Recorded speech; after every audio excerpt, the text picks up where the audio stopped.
This channel does not promote any violent, harmful, or illegal activities. All content provided by this channel is meant for an educational purpose only. দেখেন টিভি9 বাংলা, আমি আপনাদের সঙ্গে। ED তল্লাশি ঘিরে কেন্দ্র আর রাজ্যের যে সংঘাত সপ্তমে ক্রমাগত চড়ছে। ইডির বিরুদ্ধে জোড়া মামলা খোদ মুখ্যমন্ত্রীর। শেক্সপিয়ার সরণি থানা এবং বিধাননগর কমিশনারেটের ইলেকট্রনিক্স কমপ্লেক্স থানায় অভিযোগ খোদ মুখ্যমন্ত্রীর। কার্যত নজিরবিহীনভাবে কোনো মামলায় অভিযোগকারী হলেন মমতা বন্দ্যোপাধ্যায়। প্রতীক জৈনের বাড়িতে ইডি তল্লাশিতে দুটি মামলা দায়ের হয়েছে। শেক্সপিয়ার সরণি থানায় গাড়ি খোদ মুখ্যমন্ত্রীর অভিযোগের ভিত্তিতে চুরি, জোর করে ঢোকার ধারা যোগ করা হয়েছে। এছাড়া শতপ্রণোদিত মামলা দায়ের করেছে পুলিশও। পুলিশের কাজে বাধা, জোরপূর্বক আটকে রাখার ধারায় মামলা, অজ্ঞাত পরিচয়দের ব্যক্তিদের বিরুদ্ধে মামলা দায়ের মুখ্যমন্ত্রীর। এই মুহূর্তে বড় খবর, আজকে মুখ্যমন্ত্রী যেখানে প্রতিবাদে রাস্তায় নামবেন, সেখানে মুখ্যমন্ত্রী মমতা বন্দ্যোপাধ্যায় তিনি অভিযোগ করছেন ইডির যে তল্লাশি দুটি জায়গায়, তার ভিত্তিতেই এই অভিযোগ করা হয়েছে। শেক্সপিয়ার সরণি থানায় দুটো মামলা দায়ের, একটি মামলায় অভিযোগকারী খোদ মুখ্যমন্ত্রী। সুজয় পাল আমাদের প্রতিনিধি জানাচ্ছেন এই বিষয় নিয়ে। সুজয়, খোদ মুখ্যমন্ত্রী মমতা বন্দ্যোপাধ্যায় তিনি এফআইআর করলেন, কি জানা যাচ্ছে এই বিষয় নিয়ে? পুলিশের তরফ থেকে কি কি তৎপরতা এখনো পর্যন্ত দেখা যাচ্ছে এফআইআর এর পর? দেখো, প্রতীক জৈনের বাড়িতে তল্লাশির পর বা তল্লাশির ঘটনায় শেক্সপিয়ার সরণি থানায় দুটি মামলা দায়ের হয়েছে। একটি মামলায় অভিযোগ করেছেন খোদ রাজ্যের মুখ্যমন্ত্রী মমতা বন্দ্যোপাধ্যায়, এবং মমতা বন্দ্যোপাধ্যায় যে অভিযোগ দায়ের করেছেন তার ভিত্তিতে পুলিশ যে মামলা রুজু করেছে, তাতে যে ধারাগুলি যোগ করা হয়েছে পুলিশের তরফ থেকে, সেগুলি হলো চুরি, ইলেকট্রনিক্স এভিডেন্স চুরি করা এবং অনুমতি না নিয়ে প্রবেশ।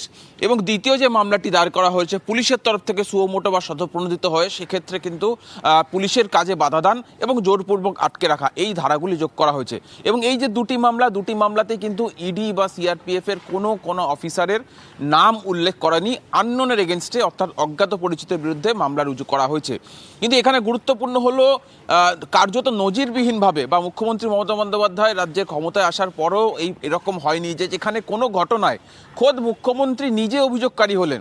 এবং শুধু শেক্সপিয়ার সরণি থানা নয়, ইলেকট্রনিক্স কমপ্লেক্স থানাতেও খোদ মুখ্যমন্ত্রী অভিযোগ দায়ের করেছেন, অর্থাৎ আইপ্যাকের দপ্তরে যে অভিযান চলেছিল, এক্ষেত্রে মুখ্যমন্ত্রী যদি অভিযোগকারী হয় তাহলে ঘটনার গভীরতা কতটা হয় সেটা কিন্তু রাজ্যের মানুষ খুব স্বাভাবিকভাবে বুঝতে পারছে যে যদি মুখ্যমন্ত্রী নিজে অভিযোগ দায়ের করেন তাহলে সেই গুরুত্বটা বা সেই ঘটনার ইম্পর্টেন্স কতটা বেড়ে যেতে পারে। একটু সুজয়, একটা বিষয় জানতে চাইবো, যেহেতু আজকে ইডির মামলা এবং তৃণমূলের যে হাইকোর্টের দ্বারস্থ হয়েছে, দুটোরই শুনানি হওয়ার সম্ভাবনা রয়েছে, কোথাও কি এই এফআইআর গুলো সেখানে যুক্ত হতে চলেছে বা এই প্রসঙ্গগুলো উত্থাপন হতে চলেছে? খুব স্বাভাবিকভাবেই ইডির তরফ থেকে তারা জানাবে, এবং তার পাশাপাশি তৃণমূলের তরফ থেকে যে মামলা করেছে তারাও কিন্তু আদালতের সামনে জানাবে যে পরবর্তী কি পদক্ষেপ হয়েছে।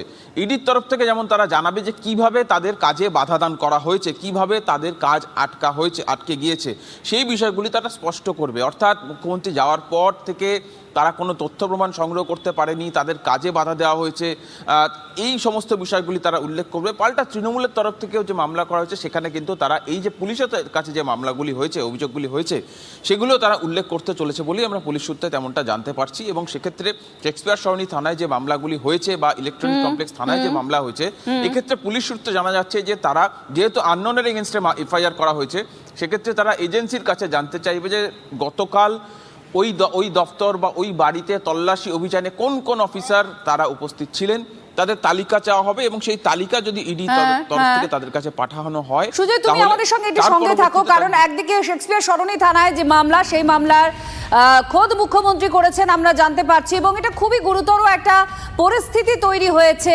গতকালের ঘটনার পর। কারণ মুখ্যমন্ত্রীর নাম নিয়ে মুখ্যমন্ত্রীর বিরুদ্ধে অভিযোগ করেছে ইডি, সরাসরি অভিযোগ করেছে, আর তারপরে হাইকোর্টের দ্বারস্থ হয়েছে ইডি, আর তার সঙ্গে সঙ্গে তৃণমূলের তরফ থেকেও হাইকোর্টে গেছে, এবং এটি দুটো মামলারই আজকে শুনানি হওয়ার কথা রয়েছে। তার মধ্যে যেখানে বড় খবর, মুখ্যমন্ত্রী মমতা বন্দ্যোপাধ্যায় খোদ তিনি অভিযোগ করছেন। আবার আরো একটি এফআইআর এর কথা শোনা যাচ্ছে, ইডির বিরুদ্ধে জোড়া মামলা করেছেন মুখ্যমন্ত্রী, যেমন শেক্সপিয়ার সরণি থানা আর বিধাননগর কমিশনারেটের ইলেকট্রনিক্স কমপ্লেক্স থানায় অভিযোগ খোদ মুখ্যমন্ত্রীর। কার্যত নজিরবিহীনভাবেই কোনো মামলায় অভিযোগকারী হলেন মমতা।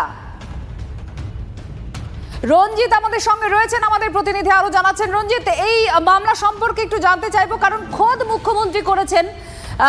ঠিক কি কি বিষয় উত্থাপন হয়েছে এই এফআইআর এ? পুলিশের তরফ থেকে এই এফআইআর পাওয়ার পর কি তৎপরতা? দেখো, কেন্দ্রীয় তদন্তকারী সংস্থা ইডির বিরুদ্ধে অভিযোগ দায়ের করলেন রাজ্যের মুখ্যমন্ত্রী মমতা বন্দ্যোপাধ্যায় এবং বিধাননগর ইলেকট্রনিক কমপ্লেক্স থানায় অভিযোগ দায়ের করেছেন। এবং গতকালে যে কয়লা পাচার মামলায় যে কেন্দ্রীয় তদন্তকারী সংস্থা এই আইপ্যাকের কর্ণধার প্রতীক জৈনের বাড়ি এবং অফিসে তল্লাশি চালিয়েছিলেন, সেখানে হঠাৎ করে উপস্থিত হয়েছিলেন মমতা বন্দ্যোপাধ্যায়, ডিজি রাজীব কুমার, বিধাননগর কমিশনারের একাধিক আইপিএস অফিসাররা। এবং কেন্দ্রীয় সংস্থা তল্লাশির মাঝেই আইপ্যাকের দপ্তর থেকে ঢুকে বেশ কিছু ফাইল নিয়ে বেরিয়ে যান মমতা বন্দ্যোপাধ্যায়। সেই কারণে কেন্দ্রীয় তদন্তকারী সংস্থার পক্ষ থেকে একটি বিবৃতিও জারি করা হয়েছিল এবং হাইকোর্টে একটি মামলা করা হয়েছিল। এবং সেই মামলার পাল্টা পথে হাঁটলেন রাজ্যের মুখ্যমন্ত্রী মমতা বন্দ্যোপাধ্যায়। তিনি কেন্দ্রীয় তদন্তকারী সংস্থার বিরুদ্ধে অভিযোগ দায়ের করলেন ইলেকট্রনিক কমপ্লেক্স থানায়। তৃণমূলের আইটি সেলের দপ্তর থেকে খোয়া গেছে বেশ কিছু নথি, অর্থাৎ চুরির অভিযোগ এনেছেন। পাশাপাশি তিনি সরকারি কর্মচারীকে কাজে বাধা দান করা হয়েছে, অর্থাৎ পুলিশ সেখানে গিয়েছিল, পুলিশ জানতে গিয়েছিল কি হয়েছে, সেখানে পুলিশকে কোনো ধরনের উত্তর দেয়নি এই কেন্দ্রীয় তদন্তকারী সংস্থার কর্মীরা। এবং পাশাপাশি তিনি জানছেন যে সেখানে হুমকি দেওয়া হয়েছিল পুলিশ সহ বেশ কয়েকজনকে, সেখানে ষড়যন্ত্র রয়েছে এবং ইনফরমেশন টেকনোলজি অ্যাক্ট সহ একাধিক ধারায় মামলা রুজু করেছেন স্বয়ং মুখ্যমন্ত্রী মমতা বন্দ্যোপাধ্যায়।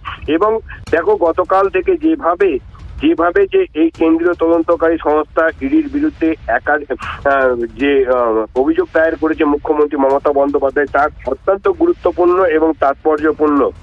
গায়ত্রী,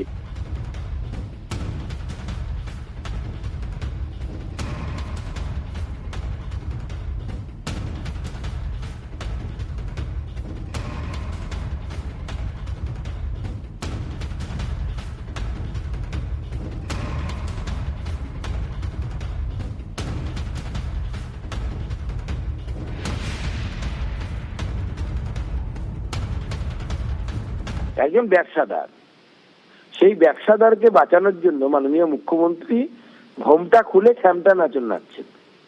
এই হচ্ছে বাস্তব পরিস্থিতি। মুখ্যমন্ত্রী এফআইআর করছে কি ইডি ভারতবর্ষের সংবিধান স্বীকৃত একটি সংস্থা, সে ইনভেস্টিগেশন করতে এসেছে। তাহলে মুখ্যমন্ত্রী কোর্টে যান না, কোর্টে গিয়ে বলুন যে ইডিকে ইনভেস্টিগেশন করতে দেওয়া যাবে না, কয়লার দুর্নীতি নিয়ে ইডিকে ইনভেস্টিগেশন করতে দেওয়া হবে না, পশ্চিমবঙ্গ পুলিশ ইনভেস্টিগেশন করবে, এই দাবি নিয়ে মমতা বন্দ্যোপাধ্যায় কোর্টে যাক, কোর্ট ঠিক করে দিক যে হ্যাঁ ইডি ইনভেস্টিগেশন করবে না, শুধু মমতা বন্দ্যোপাধ্যায়ের পুলিশ ইনভেস্টিগেশন করবে। কিন্তু আজকে লজ্জার বিষয় যে একজন মুখ্যমন্ত্রী একজন প্রাইভেট এন্টিটি অর্থাৎ একজন ব্যবসাদারকে বাঁচানোর জন্য নিজে এফআইআর করছেন। আমি বলবো যে উনি যে পদে বসে আছেন সেই পদের মিনিমাম সম্মানটুকু উনি যেন রাখেন। মানুষ বুঝতে পারছে আপনি ডেসপারেট হয়ে গেছেন, হেরে যাবেন এই ভয়ে। সুজন চক্রবর্তীর প্রতিক্রিয়াও আমরা নেব। এই মুহূর্তে আমাদের সঙ্গে ফোনে রয়েছেন। সুজন বাবু, আপনি কি বলবেন? মুখ্যমন্ত্রী কি এফআইআর করতে পারে না, অভিযোগ জানাতে পারে না? আপনারও কি মনে হয় যে তার পদের মর্যাদা রাখতে পারছেন না তিনি? মুখ্যমন্ত্রী নিজে একজন উকিল, তিনি মুখ্যমন্ত্রী যেমন তেমন উকিলও বটে। তিনি কোর্টে যেতে পারেন, সওয়াল করতে পারেন, সওয়াল করার মতো কেস তার কাছে নেই, আসছেও না। ফলে এখন তিনি শেষমেশ পারেন না পারা কাজ যিনি করতে অভ্যস্ত, পারা কাজ করতে যিনি অভ্যস্ত নয়, তিনি যে কাজ করতে পারেন না বলে লোকে মনে করবে সেই কাজই করবেন। অতএব মুখ্যমন্ত্রী নিজেই সরাসরি এফআইআর করেছেন, যারা নজিরবিহীন।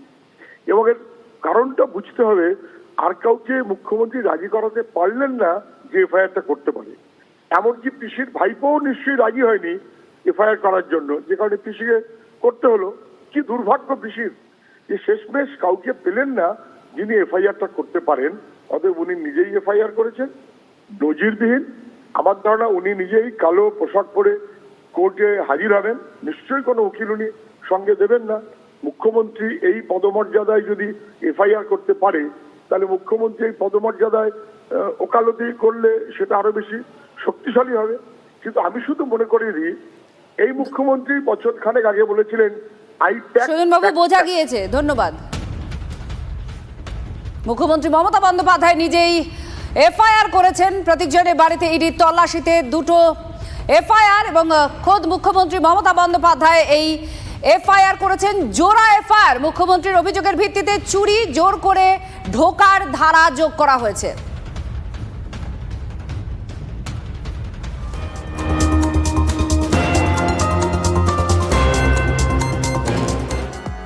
তদন্তে বাধার অভিযোগ, হাইকোর্টের দ্বারস্থ হয়েছে ইডি। তল্লাশি চলাকালীন নথি ছিনিয়ে নেওয়ার অভিযোগ কেন্দ্রীয় এজেন্সির। বিচারপতি শুভ্রা ঘোষের দৃষ্টি আকর্ষণ করা হয়েছে এবং আজকে শুনানি হতে পারে। মামলার নথি নিয়ে যাওয়ার পরামর্শ দিয়েছেন বিচারপতি। আজ হাই ভোল্টেজ ডে। সত্যি কথা বলতে যে আজ একের পর এক ঘটনাক্রম, যেখানে আপনাদের নজর রাখতে হবে, আমাদের নজর রাখতে হবে। হাইকোর্টে দুটো মামলা শুনানির সম্ভাবনা রয়েছে। এক, ইডির যে অভিযোগ করেছে সেই অভিযোগের মামলা রয়েছে, সেটা শুনানি হতে পারে। আবার তৃণমূল হাইকোর্টের দ্বারস্থ হয়েছে, সেই মামলা শুনানি হতে পারে। এটা ইডি এবং হচ্ছে আইপ্যাকের বিষয়, এর মধ্যে না বিজেপির ঢোকা উচিত না তৃণমূলের ঢোকা উচিত। কিন্তু হঠাৎ করে দেখলাম মুখ্যমন্ত্রী জাম্প দিয়ে তাতে পড়লেন। কোর্টের নাকি ইডি যাবে, এফআইআরও করবে, তাদের প্রেস রিলিজেও এটা আছে যে তা আমাদের স্ন্যাচ করে নিয়ে যাওয়া হয়েছে। ইডি যেটা ক্লেম করছে যে মুখ্যমন্ত্রী ছিনতাই করে ফাইল নিয়ে গেছেন, তো আমাদেরও সামনে স্পষ্ট হওয়া উচিত না মাননীয় মুখ্যমন্ত্রী আমাদের কতটা বড় ছিনতাইবাজ। ইডির কাছ থেকে যিনি ছিনতাই করতে পারেন তিনি তো যেমন তেমন ছিনতাইবাজ নয়, আইএসআই মার্কযুক্ত ছিনতাইবাজ। যদিও ইডি ফিনান্স মিনিস্ট্রির আন্ডারে, কিন্তু হোম মিনিস্টার অমিত শাহ এটা চালাচ্ছেন এবং ওরা এইভাবে ভাবছেন যে আমাদের মনোবলকে দুর্বল করবেন, কিন্তু ওরা সার করেও এসআইআর করেও পারেননি, এইসব করেও ইডি আইপ্যাক তো 2021-এর নির্বাচনের আগের থেকেই আমাদের হয়ে কাজ করছে। তো তখন বললেন কেন, এখন নির্বাচন এসে গেল এখন বলছে কেন 5 বছর পরে? এগুলো সব বাজি।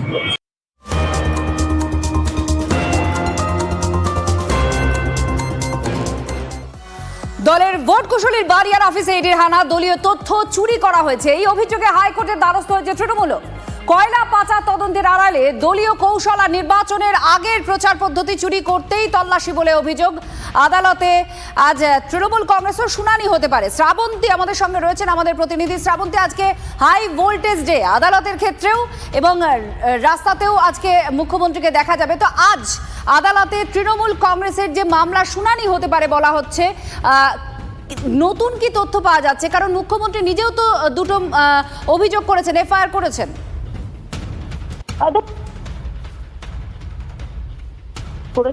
সেখানে এর আগে আমরা দেখেছি সিবিআই ইডি ক্ষেত্রে তাদের বারবার অভিযোগ থাকে ভোট রাজনীতির সময় ভোট আসলেই এই ধরনের হানা হয়। গতকাল মুখ্যমন্ত্রীও সেই একই ধরনের কথা বলেছিলেন এবং তার বক্তব্য ছিল যে দলীয় ফাইল, এমনকি যেখানে তাদের দলের বিশেষ কিছু গোপন জিনিসপত্র, গোপন ফাইল থাকে, সেখানে কেন হানা দেওয়া হবে, এই নিয়ে তিনি সরব হয়েছিলেন। সেই সমস্ত বিষয়গুলি সামনে আনা হয়েছে এবং ইডির ওভার অ্যাকশন কার্যত এটা বলা যেতে পারে অনেকটা নজিরবিহীন। তার কারণ একদিকে যখন ইডি ফাইল করছে পুলিশের অতি সক্রিয়তা নিয়ে, তখন তৃণমূল কংগ্রেসের পক্ষ থেকে ইডির অতি সক্রিয়তা নিয়ে মামলা দায়ের হয়েছে। আজ 10 নম্বর আইটেম হিসেবে এটা লিস্টেড রয়েছে। বিচারপতি শুভ্রা ঘোষ মামলাটি শুনবেন। ধন্যবাদ। আমাদের সব ডেটা চুরি করার ওপর হামলা নিয়ে, মিথ্যে আমার নামে কেস বানিয়ে তুমি যদি আমার বাড়িতে চুরি করতে আসো, আমি চেষ্টা করব না চুরিটা আটকাতে? বলুন তো, আপনাকে যদি কেউ খুন করতে আসে, আপনি চেষ্টা করবেন না আত্মরক্ষা করতে? চুরি করে সব নিয়ে চলে গেছে, সব ডেটা, এসআইআর এর লিস্ট, কত অসহায় মানুষ চিঠি পাঠিয়েছে, সব চুরি করে নিয়ে পালিয়েছে। ভোটের আগে মনে পড়ে নোটবন্দি, ভোটবন্দি, ঘোটবন্দি, এজেন্সি, সারাক্ষণ শুধু হামলা করা আর মিথ্যে কথা বলা, করছে লুট, বলছে ঝুট।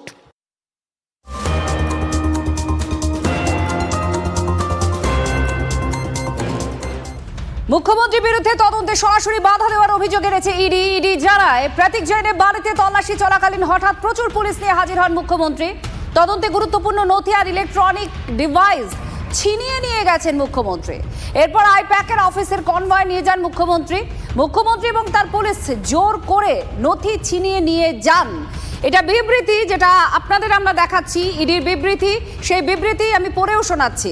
কয়লা কাণ্ডে তদন্তের নাম উঠে এসেছে আইপ্যাকের। কয়লা পাচারে 10 কোটি টাকা পেয়েছে আইপ্যাক। সেই মামলা তদন্তে মোট 10 জায়গায় তল্লাশি। এই তল্লাশির সঙ্গে ভোটের কোনো সম্পর্ক নেই, এই বিবৃতিতে দাবি করেছে ইডি। অভিযোগের জবাব ইডির এবং মুখ্যমন্ত্রী মমতা বন্দ্যোপাধ্যায় তার নামে অভিযোগ। মুখ্যমন্ত্রীর বিরুদ্ধে সরাসরি অভিযোগ করেছে ইডি এবং তারা বলছেন যে তদন্ত চলাকালীন প্রতীক জৈনের বাড়িতে তল্লাশি চলাকালীন হঠাৎ প্রচুর পুলিশ নিয়ে হাজির হন মুখ্যমন্ত্রী। তদন্তে গুরুত্বপূর্ণ নথি এবং ইলেকট্রনিক ডিভাইস ছিনিয়ে নিয়ে গেছেন মুখ্যমন্ত্রী। এরপর আইপ্যাকের অফিসের কনভয় নিয়ে যান মুখ্যমন্ত্রী এবং তার পুলিশ জোর করে নথি ছিনিয়ে নিয়ে যান, এই অভিযোগ ইডির।